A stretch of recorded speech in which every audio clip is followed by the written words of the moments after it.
Sweet. Good afternoon, ladies and gentlemen. Can I get everyone to stand up, please? Put your phones on the desk, stand up. Give yourself a bit of a stretch. You've been sitting all day, stretch on your tippy toes, look at your butt, give it a little stretch. Okay, cool. All right, remain standing, don't sit down. Okay, so raise your hand if you are responsible for an advertising budget, either for yourself, your clients, your boss, your own business. There's about half of you of the room. So for those who are not responsible for an ad budget, you can sit down. Not responsible. So the ones that are still responsible, please stand up or remain standing up. For those remain standing up if you think you can increase sales if you were given more ad budget. Okay, so all of you say, yeah, more money you're given, you could increase sales, yeah? Well, I'm here to help you get that from your boss or your clients. Okay, you can sit down again. As an accountant, I have a pretty unique insight. As we spoke about before, SBO is my accounting firm. We work with digital agencies, e-commerce, SaaS, a lot of high-growth, scale-up businesses, all in digital. And we have this unique view because we sit in boardroom level discussions with both executives and founders on talking about their numbers. And as we know, the economy is a bit rough at the minute. Interest rates, inflation, all that sort of stuff, cost of living. And marketing budgets are typically the first to get cut when CFOs, people like me, are looking to cut costs, right, and improve profitability or cash flow. Now, as you said, as an accountant, I have a unique perspective because I sit on both sides of the table. We work with digital agencies, working with them and trying to improve their profitability, and also we work with their clients often who are in e-commerce or SaaS, right? So we get this sometimes we're like mediator between both of our clients as the people who are servicing the end client. Digital agencies, I think, raise your hand if you're a digital marketing agency owner or work in digital marketing as an agency. So there's probably maybe a third of you in the room. We actually, as I said, we specialize in agencies. We look after about 20 agencies in our books. We get a lot of complaints from both their clients and agencies themselves about service delivery, right? And so, the first question that we usually get when we engage a new clients in e-commerce or SaaS, first question we talk about marketing performance. And the first thing is yeah, you know what, my agency really sucks. My business isn't as performing as good as it could be because they're not hitting their ROAS targets or their MER targets, and my business isn't as profitable, or they're not profitable at all, or it's not profitable as it could be. And usually, you know what the next question they usually ask is? Do you have a good recommendation for an agency? So we manage, as I said, we manage the finances for about 20 digital agencies, all of them in Australia, all of them ranging from about $1 million turnover to $5 million of turnover. And recently, we actually did a client benchmarking study to understand client churn rates over the last 24 months. So looking at FY22 and FY23, financial year being FY, for the last 2 years to understand how many of their clients are churning, as in clients are disappearing over that period. Now, the results are pretty eye-opening. The average gross revenue churn rate for a digital agency was a whopping 81% per annum. In other words, 6 to 7% of gross revenue churn clients' revenue was being churned every single month, right? So it's safe to say that a lot of agencies, small business agencies, have a leaky bucket issue. It's difficult to grow a business if you lose 80% of your revenue every single year. Am I right? Does that make sense? So why are the reasons why our clients are churning? Why are people so fed up or unhappy with their marketers, right? Usually these are the top 3 common issues, right? First one, my business is unprofitable because my agencies are not hitting ROAS or MER targets, right? My business isn't performing well, I want someone to blame, they point the finger at the agency owner, right? They're the guys running it, they should be doing a better job. The second reason why is that, well, I'm looking for more kind of engagement and what more strategy from my marketing agency. They should be really telling me what the budget is. I shouldn't have to tell them what their budget is. I really want them to tell me, what is a good budget that I can allocate to my marketing efforts, right? Again, they point the finger at the agency owner. And the third reason is, customer experience, client service, all that sort of stuff. They're not, talking to me as frequently, or maybe they're stolen emails, whatever. So I can't really help you with reason 3, it's a business issue. But what I can do is help to unpack or put you in the mindset of how business owners and CFOs and board and executives think about marketing spend and how we can kind of solve reasons 1 and 2 for why people are mostly unhappy with their marketing agencies. And that is, how do I understand like how much advertising spend and hitting performance targets and what is realistic and achievable? And secondly, how do I set a marketing budget for my clients or my boss or my business, right? So these are things I can help you with.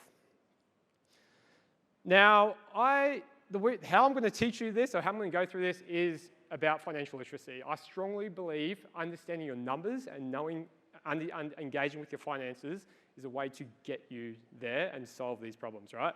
Because knowing your numbers is a superpower that will serve you for the rest of your career, right? It's like a foundational skill that I believe every business owner, marketer should have a base level understanding of, right? Because it's so critical to understanding the efforts that you do every day and how does that translate into quantifiable results. And basically, it'll help you turn you into that badass marketer that you've always wanted to be. And if you own an agency, it'll kind of might help to change your leaky bucket client churn issue from this to this. Okay, so you've got a bucket full of clients and it's overflowing with revenue and clients that you turn people away, which is what all we want as business owners. So in today's presentation, we're going to learn 2 things. The first one is how you must think about marketing spend as an investment, not just putting dollars into an ad account. Think about how do I get an ROI out of this money that I'm spending, which is not often yours, it's your client's money. And secondly, how to accurately calculate customer lifetime value, which raise your hand if you have an idea of what your LTV is or understand what LTV is. You're all marketers, or most people in marketing should understand the idea of it. 9 times out of 10, most people calculate in the incorrect way, right? They calculate wrong, so I'm here to address how to actually calculate LTV. So these are 2 things that I'm going to talk about today. So before I do that, I just want to kind of give you all a bit about me, just so you don't think I'm some get-rich-quick guy off the internet like Grant Cardone or Gary Vaynerchuk. So I'm a chartered accountant by background. In 2015, started SBO Financial. So as we said in the introduction, it's an accounting firm. We work with high-growth businesses, and we're a financial partner to a lot of these fast scale-ups. A few Adelaide businesses that we look after. The Wildlife, if you're familiar with them, they're a client of ours. Work with Who Gives a Crap, the toilet paper company. They're one of our clients as well. About 5 years ago, I wrote a book called Stark Naked Numbers. It's kind of like the barefoot investor for business owners. So if you're interested in kind of understanding more about your numbers, I recommend you check out that book as well. So my personal mission is really to improve the financial literacy of entrepreneurs specifically, because I think that small businesses have so much value to unlock in the economy, and I think that lack of financial literacy is really holding us back. And I think that if we just get the base level understanding from a 2 to at least a 6, I think I've done my job. So that's what I'm really trying to help you all do today. Okay, so a lot of you studied marketing or studied digital not to get into numbers, right? Usually it was because you're creative, you thought maybe it's a creative industry for most people, and maybe you really enjoyed the client side of working with businesses and helping them grow. Maybe you love social media management, TikTok Reels, all that sort of stuff. The truth is your job is not to do all the fun stuff. A big part of your job is actually generate sales, right? And I'll be frank about that. You can talk about brand value. Creating brand value is all about generating ROI or value at the end of the day, which is driven or quantified by financial metrics, right? So that is ultimately your job as a marketer. Who did a marketing degree in this room? I assume most of you. Did you learn much about finances in that marketing degree? How to interpret a P&L, balance sheet, all that sort of stuff? Probably not, right? I think that's a big part of the missing curriculum in most education. So who here invests their own money? So you might have some shares in the share market, might have some residential property, cash in a bond. So most of you will have some sort of personal finance, investments or whatnot. I need you to kind of frame that your money, your hard-earned money that you're investing to get a return on that, you need to think in the same way of that same mindset with your client's money. Either when you're putting ad dollars into a Meta account or a TikTok account or a Twitter account, you need to think about how I'm generating ROI on that money, right? Because you are essentially a capital allocator. You are allocating capital to generate more money for an objective, right? You're fundamentally a financial custodian of other people's money. Now, you have a limited number of dollars of capital. It's not finite, so it's not infinite. There's a finite amount of dollars, and you need to put that money to work and generate the highest ROI possible, right? And as I said, most of you didn't become marketers because you love numbers. Otherwise, you would be an accountant like I am, unfortunately. But unless you know some numbers or understand the numbers, it's really hard to deliver to your boss or your clients to demonstrate value, right? You need to show them confidently that, hey, yeah, we did this, and it's translated into X, Y, Z of economic value. And that's why you should keep me, don't fire me, or this is why you should promote me if you're working inside of a larger organization. So my job here is to help you with that today. All right, topic one, we're going to think about how you think about marketing investment, right? It's the first thing we need to address. But before we do that, we need to talk about some P&Ls, right? So revenue, that's your sales, right? Revenue is a vanity metric, right? You've heard the phrase that sales fix everything. Heard of it? It's pretty common. You know, Grant Cardone kind of yells it. You just need to sell more, sell more, sell more. It's all bullshit, right? Sales don't fix everything. Gross profit dollars do, right? Looking solely at top-line revenue does not give you visibility on whether your marketing efforts are actually profitable, which is ultimately what matters, right? So raise your hand if you know what gross profit is or means. Cool. All right, well, I'm going to give you a quick tutorial on how to understand gross profit and how to calculate it. So gross profit, so let's just use an example. So this bottle of water, right? So at the service station, this might cost $5. Now, the service station that buys this at cost doesn't cost them $5 to buy because they have to make a margin on the product, right? So they might buy this for $1, right? So they might buy the cost of the product will be $1, but then they might have to pay a merchant fee on the way out. So when I transact with FPOS will clip 2% as a merchant fee, so that so they're going to add 2% of $5, whatever that is. Let's call it 20 cents. So really, the cost of sale in this, and sort of selling this water bottle to me as a customer is $1.20, right? So revenue in the service station is $5. The cost of the product is $1.20. So $1 for the product, 20 cents for the merchant fee. What's left of that remaining, whatever the math is? My mental math is terrible, by the way. So if someone's got a calculator and tell me what the $3.80 is the gross profit, that is gross profit, right? So the more water bottles I sell, my service station generates $3.80 per water bottle, right? The more I sell, the more gross profit dollars I make, right? Does that make sense? So that is essentially what gross profit is. Now, when I say typically your cost of sales, i.e. the water bottle and the merchant fee, that is what's called a variable cost. A variable cost is a type of cost that increases the more units you sell. The more bottles of water I sell, that's going to cost more dollars, right? They're $1 each. The more of them I sell again, there's going to be more transaction fees as I sell that, right? So they're variable costs. And the more I sell, more units I sell, these costs will increase. So yeah, that's basically what gross profit is. It's your revenue less your cost of selling that product. Now, why gross profit matters a lot, it's actually probably the most important metric in your entire business, is because the higher the gross profit margin, the more money there is left available to reinvest back into growth, right? If I have more dollars coming out of these water bottle sales, it means that I've got extra fat, I've got extra dollars to then reinvest into marketing. I can reinvest into Facebook ads, reinvest into billboards, signage, whatever works to generate more sales of water, right? Now, the truth is gross profit margins will vary across business models, right? So we've got Ben in the background, we've got guys from Happy Way, gross margin on supplements or protein. My guess is about 60% gross profit, about there. It's a good guess, yeah. Water bottles, I don't know, they're probably similar, maybe 50%. Some products that you might see in grocery stores might have gross margins as low as 30%, right? Because they're commoditized, there's not a strong brand around them. My point is every product will have varying gross profit margins. And you as marketers, you really need to understand what those gross profit margins are of your clients, right? Because you need to understand fundamentally how much fat is there left to pay for the other running costs of the business. That's really, really important. If you service D2C or e-commerce clients, typically gross margins will range from 40 to 60%. If you're selling software, software is like the best business model to be in the world. That's why a lot of venture capital flows into software companies. Gross margins of SaaS companies are typically 80 to 90%, so they're far, far superior, which is why investors like me love SaaS companies.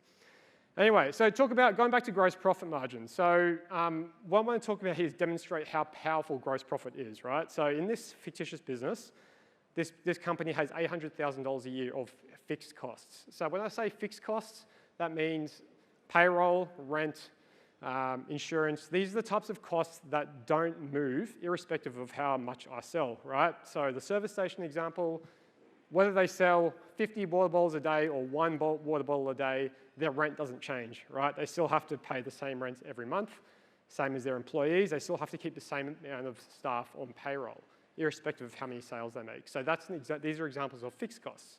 So in this fictitious business, this business incurs $800,000 a year of fixed costs. Now, the x-axis, the one at the bottom, shows different gross profit margins starting at 60%, right? And the graphs at the top indicate how much sales this business needs to generate every year just to break even on their costs, i.e. they're not making profits, not making losses, they're just covering all the costs of the business. So at a 60% gross profit margin, this business only needs to generate $1.3 million of sales every year just to stay in business, to break even, right? Go all the way to the other end of the spectrum. If your gross profit margin is 20%, this same business needs to sell $4 million of sales every year just to stay in business, right? So you can see how powerful gross profit is in a company and why a lot of businesses obsess about maximizing gross profit. Because again, if I have higher margins or higher gross profit margins, I have to do less work, essentially. I'm just selling less to achieve the same financial result, right? Everyone following so far? Cool, awesome. Okay, so I'm really emphasizing gross profit margins, if you can't tell, because again, it's really significant. It will have a significant impact on your ad budget, fundamentally. If you have a business or your client's business has low gross profit margins, chances are there's not going to be a lot of fat left at the bottom of the profit and loss statement to reinvest back into growth. So your job as a marketer becomes a lot more difficult, right? So you're at a structural disadvantage a lot of the time working with clients with low gross profit margins. In addition, your yardstick is a lot higher because there's less fat in the business. Your clients will expect you to hit higher ROAS targets or higher MER targets, which I'll get to in a second. Throughout the presentation, I'm going to be dropping little golden nuggets and things like that. So yeah, that's just a cue to take a photo or just mental memory, whatever. But point is, you must have an understanding of your client's gross profit margins. I can't stress this enough. Ask your boss, ask your clients, what is your gross profit? Okay, cool. The second thing I want to talk about is ROAS. Who measures ROAS or still uses the term ROAS for ad managers? Yeah. Before iOS 14, that was a couple of years ago, we threw a span in the works for most paid marketers. Attribution was easier. Now it's very difficult. Attribution's just futile when you're really trying to get sales, unless you're using like post-purchase surveys, like Toby mentioned in the conversation earlier. So what we do, and what a lot of CFOs and executives do, is they take a step back and they try to understand how much are we spending in ads and how much sales are those attributed ads generating, or how many sales are we generating, right? And so the metric is used now is called MER, or Marketing Efficiency Ratio. Essentially, it's your total net revenue divided by the ad spend, right? And this is a metric that most people are using now rather than like ROAS, because attribution, as I said, is very difficult. Okay, so the question is, how does this MER figure fit in your P&L? So we started off with our gross revenue. We spoke about our cost of sales. Now below that is we have variable marketing costs, right? And this is again a P&L, and advertising fits under that variable marketing cost. Advertising is a variable expense for a lot of consumer businesses, right? Because the more you put into advertising, the more sales in theory it should generate, right? All of you said at the beginning of the conversation that the more ad budget you'd be able to get more sales. This is a demonstration of that. The more dollars you put into your ad account, it should translate to more revenue. So in this instance, this business is spending about 20% of their revenue on advertising, which equates to a 5 times MER, right? So it's basically the inverted 5 divided by 1 is 1 divided by 5. It's like it's just the same metric. And what's left is what we then call a contribution margin. So we start with gross profit margin, next is contribution margin. Contribution margin is another really important metric because it measures all of the profit after all the variable costs, right? So variable costs in this instance also includes advertising spend because again, the more you spend, the more sales you should in theory generate, right?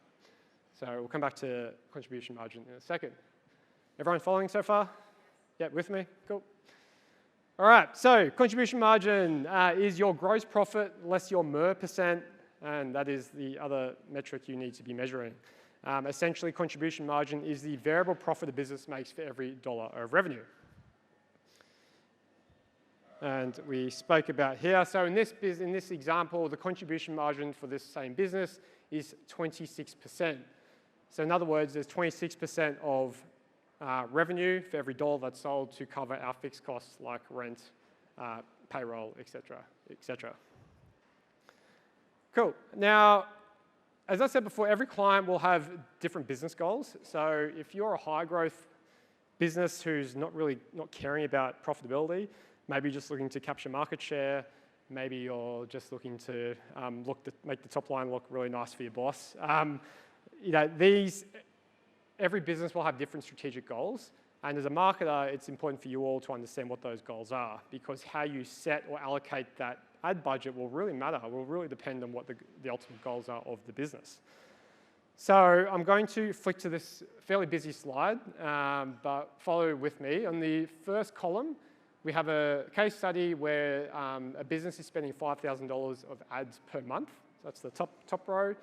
Now, that $5,000 generates $35,000 of revenue, which is the second line. They then have those cost of sales, those variable costs that we spoke about. So the gross profit margin on this business is 46%, and that's going to be the same for all the scenarios. And the digital ad spend, so we're going to spend $5,000 to generate $35,000 of revenue. That translates to a 7 times MER, right? MER of 7 times. We then have contribution margin, and then we have profit. So the net profit overall of the business is that highlighted yellow line at the bottom. And you can tell that net profit will change depending on different scenarios of how much this business spends on marketing, right? Which kind of makes sense. So as you can see, if you look purely at the net profit line, if you look at how much this business is spending each period relative to the MER target, typically, the more you spend on ads, the lower your return on MER will be because you're attracting cold audiences, you won't be able to get as efficient, whatever, right? So typically, rule of thumb, you put $1 in, the return on that dollar will reduce over time the more you spend, right?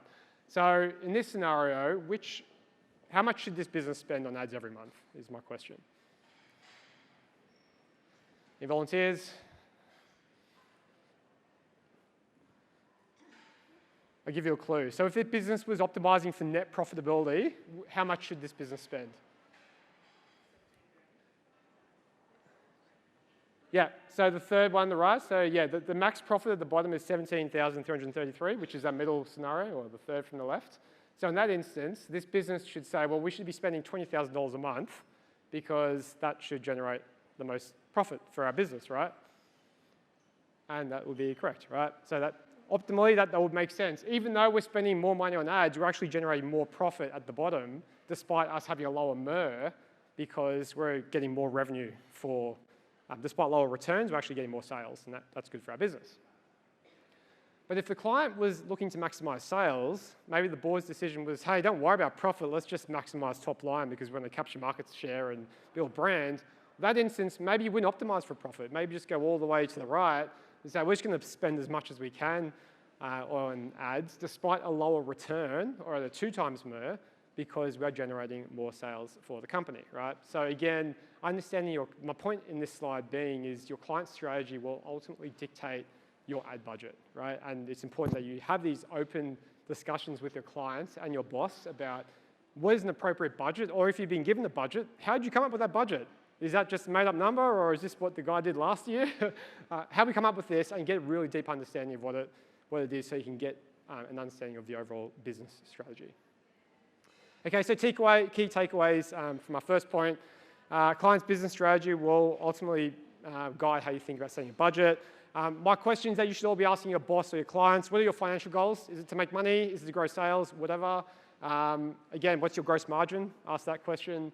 And even ask for the P&L. Some business owners may be reluctant to give you the P&L, but just ask for it. Like, what's going to happen is they say no, but they'll also explain, I'm looking for this P&L because I really want to engage with you to help you set a great or an efficient marketing budget that aligns to the strategy. You ask those 3 questions, you'll be immediately way ahead of the competition, right? You'll be promoted because you're showing engagement in the business strategy. You're not just plugging an ads monkey, right? You are being engaging and being strategic about the business's requirements. Okay, so topic 2, I want to talk about lifetime value. So lifetime value is an attempt to quantify the total value of your customer's life, right? It's really important because it sets a target of how much you can afford to spend on acquiring a customer in the first place. Okay, so it's actually quite a complicated formula, but I won't go into the depths of it, and you can ask me afterwards. I can give you a spreadsheet which will do it for you. But basically the idea is it quantifies the life value of the customer, looking at lifetime revenue. So how much is this customer going to spend with us over their entire life with us as a customer, deducting all the costs associated with servicing that customer. So remember we spoke about gross profit or cost of sales? Use that number, that gross profit number, that needs to be considered in this calculation. A lot of marketers or a lot of stuff on the internet you read looks at just revenue. They look at, hey, revenue and calculate the lifetime revenue. That's not the right metric to use. You need to use gross profit because I think the reality is a lot of marketers or CMOs are looking at overinflated lifetime value calculations because they're not considering the cost to serve that customer. So really, really important. And so your lifetime value is directly connected with your churn rates. So obviously, the higher your customer churn rates, the lower your lifetime value because they're disappearing. So if you can extend the retention of your customers, the more that they're going to be worth to you over the long term. All right. Now, really important. Yeah, I said that before. Like calculate LTV based on gross profit, not revenue. Now, if you are not in a subscription business, so Toby's example was good. He's in the subscription business, selling pods. People sign up every month. They'll pay whatever it is, $50, and they'll get a box of pods, I assume. But if you're selling protein powder, where there isn't a subscription, you really need to, it makes your job a lot harder as a marketer to understand lifetime value, right? Because your customers aren't predictably repeating orders with you. So this is where your job becomes a little bit difficult. So what you need to do is look at how many times they're ordering with you every year and use that input as well to consider your lifetime value. In addition, when it comes to ad spend, sometimes your ad dollars will actually be spent to retain a customer. So for example, you use protein powder again. I might buy a bunch of protein, eat it all up, great, and then I'll forget to buy my next order. And then I see an ad from Happyway saying, hey, buy this protein powder. I'm like, oh yeah, cool, I need to do that. I click the ad. That's cost Happyway more ad dollars to acquire me as a customer again, right? I'm not a new customer. I've always been a customer. So really that ad cost is a retention cost. It's not a brand new acquisition cost, right? So that ad cost they spent to get me to rebuy, that needs to be factored in that gross profit calculation as well. This is where it gets a bit tricky. Anyway, so yeah, basically quick snapshot. Subscription business models calculate LTV using gross profit. For recurring businesses like most e-commerce businesses, use gross profit, less retention costs, i.e. being that ad retention expense that we spoke about. Okay, so what is a good CAC budget? So we get to a point where we can quantify what our customer lifetime value is. Next question is, well, how much should we spend to buy that customer, right? Rule of thumb is for every $1 of customer acquisition cost, we should be buying 3 times of lifetime value, right? So it means that we spend $1, we buy $3 in value. That's kind of like the rule of thumb in software and most kind of direct consumer businesses. Let's use an example in real life. So Xero, I'm sure most of you are familiar with Xero. As an accountant, I surely am. This is some real data from the FY23 financials in the financial statements. So you can look it up on the ASX if you wanted to. Xero quantify the LTV, so their lifetime value of each customer is $4,374. So as a customer of Xero, I am worth $4,374 to Xero. right? Now, to acquire me, Xero has once upon a time spent $673 in customer acquisition costs to acquire me as a customer through their marketing and sales team, their ads, the display boards you see in the bus stops, the ads you see on TV, all that sort of stuff. It's all blended to calculate, oh, well, cost Xero on average $673 in CAC. That translates to an LTV CAC ratio of 6.5 times. Is that a good ratio? Yes, it's greater than 3. So yes, it's a good ratio. Xero is a good example of a scale, as a good viable scaling SaaS company. Because you get a lot of questions in the media about like these venture-backed SaaS companies or software companies that are raising billions of dollars of capital, and they always seem to lose money. Canva's a really good example. I don't think they've ever been profitable. Safety Culture is another Australian SaaS company. I think one of the headlines last year was that they lost $30 million despite being a $2 billion valuation company. How does that make any sense? If a company's losing money, how's it valued so much? The reason why is these businesses intentionally lose money, or they from an accounting perspective, lose money every minute, every time to acquire higher lifetime value customers. And you can see in Xero's profit and loss, their profit over time. The first kind of 5 years, they were losing money. And then in the last for last 4 years or last 5 years, they've started to show profits because they initially invested the customer acquisition cost at the beginning, and now they're starting to reap the rewards of their marketing efforts through the LTV. So that's an example of how it works in practice. Okay, so getting towards wrapping up, as I said, key takeaways from this preso, every client will have different marketing business goals, so it's really important that you understand what they are. And secondly, I can't stress enough, calculate lifetime value on gross profit or contribution profit. And then hopefully, if you do all these things right and you really engage with your boss and your clients, you'll be able to be more, give more budget to be able to deliver the brief on the left as opposed to the right. So that's all today. Thanks very much. Thanks, Jason.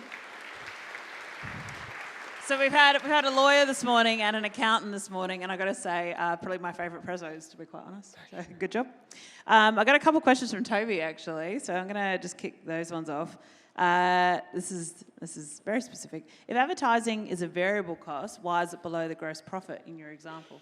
Yeah, so I keep it below gross profit because I like to call advertising costs as like a customer acquisition cost. So using PodPack as an example, when you calculate your lifetime value of your customers, you're calculating the gross profit, less like ignoring advertising costs, because you're not going to spend the advertising costs every time to just get the repeat orders, right?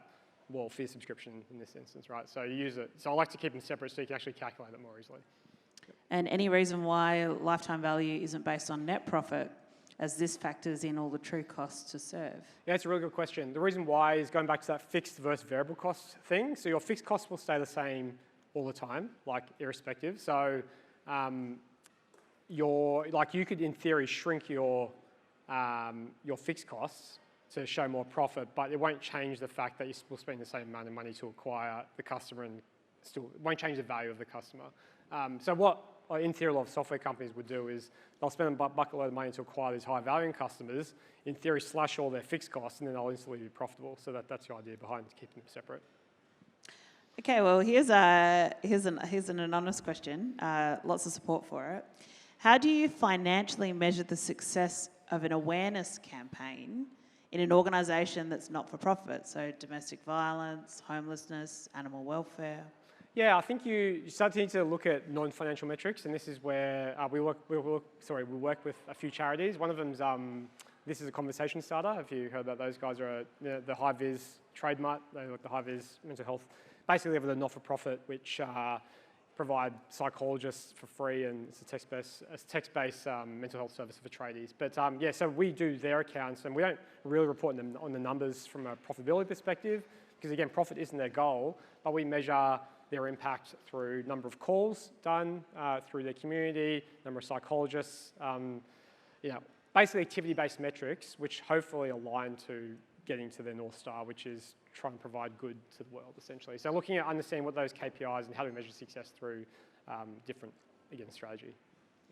Here's a question from an agency. Should the time and resources spent on business development be considered as part of the CAC for agencies? Yes, answer is yes. So if you've got salespeople, very quantifiable. You say, yeah, I pay this guy $100,000 a year to get me sales. That is a CAC cost. If you're the salesperson, I guess this is partly sales for me. If you're very diligent with timesheets, you would ideally track that portion of time as a form of customer acquisition costs and actually split that in your P&L as well. Is there any benefit in measuring the variability of CAC across channels to help manage performance risk? Absolutely, yeah. So I'm looking at CAC from a very general view because that's the world that we see as accountants. Obviously, as marketers, you need to be in the weeds, and as Toby kind of presented his meta dashboard, there's lots of campaigns and ROAS isn't like your return on ad spend may be stellar in one campaign but lower in another. So yeah, absolutely yes, definitely. And how did you come up with your MER targets before? They're made up, but typically if you're looking for benchmarks, typically if for D2C brands, if you're any examples, let's use D2C because all of our clients. If you're a D2C business or you're servicing D2C businesses, typically the gross margins will be between 40 to 60%, so let's call it 50% on average. For them to be profitable, they need to be spending, rule of thumb, 15 to 20% on MER to be sustainable. So to still grow, but also still be profitable. If you're going higher than that MER, or lower, like they're spending more on ads than that, typically your clients will be probably losing money. So it depends on the fixed cost profile as well, but that's kind of what we see. And that's typically brands doing between $1 to $30 million of turnover. And I got one final question here.